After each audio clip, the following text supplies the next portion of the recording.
Our next guest is running for governor here in California. Give it up for David Lozano. David, can you see me? Can you hear me? How you doing, brother?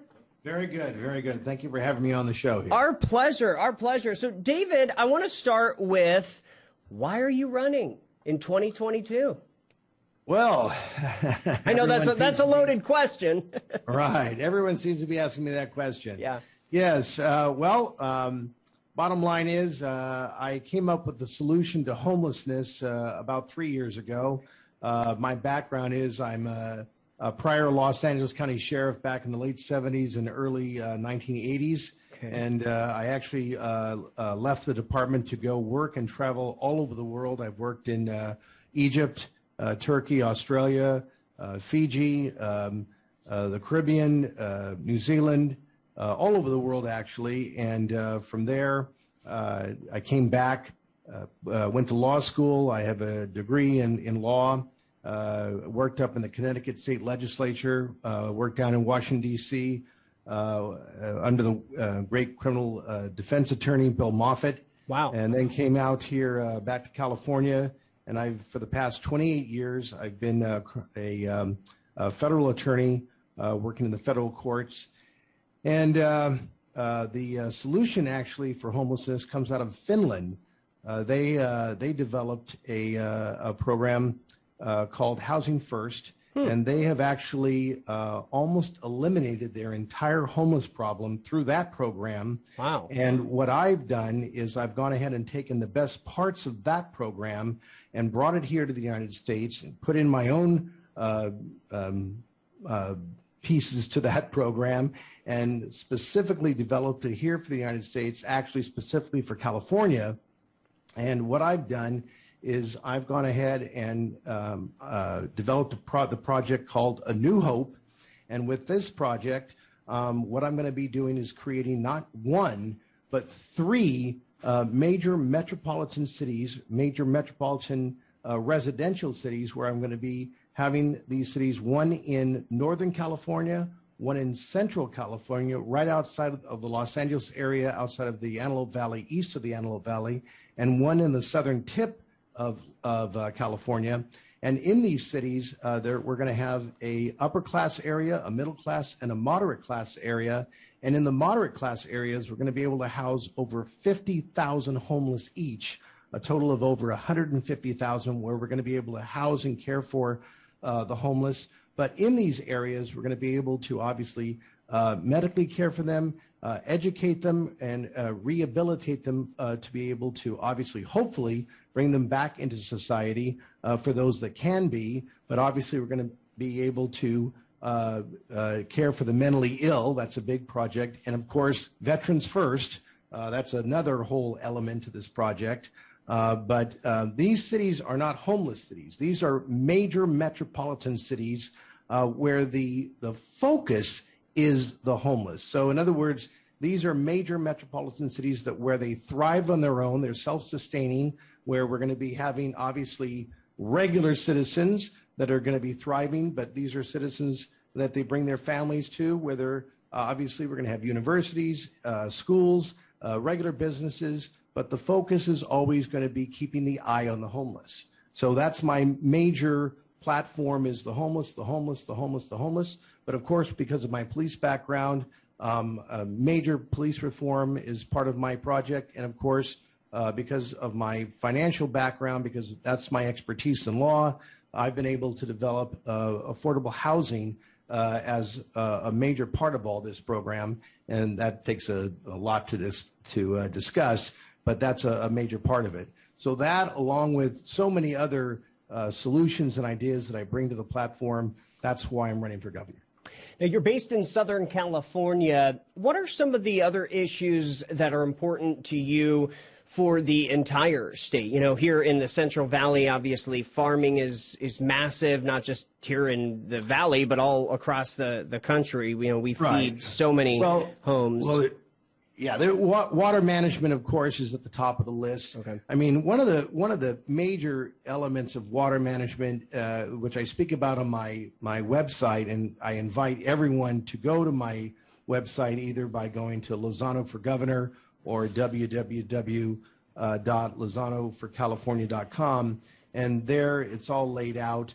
A lot of my major platforms, issues, solutions, and such, where I discuss all of this. But water management, I get right to the point on the fact that part of the major problem for our past administrations and the failures of past administrations is that they've delayed constantly on what solutions to implement in how to solve our water management problems, and whether it's what the cost is going to be, what we should choose from, and that delay has caused a major part of this problem. And if I were elected as governor, obviously what we should do is jump right into it and implement, quite frankly, the majority of these solutions to get the ball rolling. And even though some of these solutions are going to be costly, some are actually quite efficient, quite cost effective, and implement many, if not all of them, and get the ball rolling. And as we see how they produce, we can obviously at all times back away from those that are costly, or go full speed ahead and get behind those that do actually work and produce more water.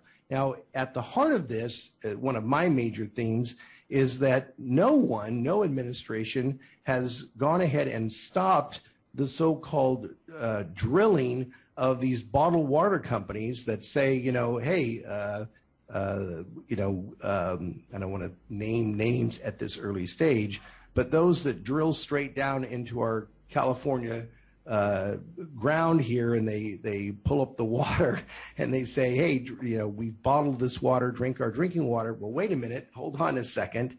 You've drilled straight down into our ground here, but you're taking our water that goes deep into our soil and reaches out beyond your so-called boundary lines of the boundaries that you've purchased. That's our water. So we need to go back and reclaim all that territory and take claim of it again. And that water belongs to all the Californians. So that's a major resource of water right there. What are your thoughts on the current administration? And, talk a little bit about Governor Newsom, and then also the recall election. What are your thoughts on those topics? Well, in the beginning, actually, I was not in favor of the recall. I thought it was going to be too costly. Obviously, in the beginning, when the first recall was attempted, that might have been obviously a good time to give it a shot. But when it failed, okay, leave it alone and let Newsom finish out his term. But after the multiple attempts, obviously it got too close to the end of his term. And this last attempt, no, it was going to be too costly for the California citizens to go through that whole steps of going through a recall. And so I wasn't in favor of it, but certainly to everyone's surprise, enough, obviously, Democrats voted for the recall. Yeah. And once it was certified by the Secretary of State that a recall was going to take place, I went ahead at the very last second, agreed to go and be part of the campaign for governor, simply because it was an opportunity for the citizens of California to become familiar with David Lozano, and to allow me the opportunity to step forward and to introduce myself, because my team and I were planning on being part of the regular election, this general election here in 2022. So why not, obviously, get ahead of the game, right, and join in. But I knew, obviously, that there really wasn't going to be enough time to raise the proper funds to, to put your name in the running against Newsom. Right, exactly. Yeah. So as it turned out, Newsom obviously did win the election here and to finish out his term, which was expected. So let's see. You've got a little bit of time left to really pump up your campaign. What are the next steps? Wow. Well, here's the surprising element to all this. Since the moment the recall election ended, I have actually been contacted by more press and more media coverage than when the campaigning for the recall was actually taking place. Interesting. It has been nonstop ever since then. Every single day, my phone has been lit up. I've gotten media coverage, newspaper coverage, been invited to speak and to have various interviews every single day since the election has ended. And this is somewhat, the new election is not necessarily officially begun, but I guess the word has gotten out about my solution to homelessness and about the reality of my being a formal candidate in the upcoming election. I just attended the California Republican Convention that was held 2.5 weeks ago down in San Diego. I formally met New Hampshire Governor Chris Sununu and spoke with him. And have been meeting all types of important individuals in preparation for the upcoming election. And to my amazement, it's just been a spectacular introduction to what lies ahead, and the coverage and just the overall media coverage that I didn't get in the recall election is happening now. Well, that's great. People can learn more at Lozano for California.com. Keep us updated on the campaign. It's still a little bit early, but we're excited to see what happens with you. Very good. Well, thank you for having me. Thank you, David. I'm Austin Reed. You're watching Central Valley Talk. We're going to take a quick break. We'll have another guest coming up in the 2 o'clock hour in just a couple of minutes.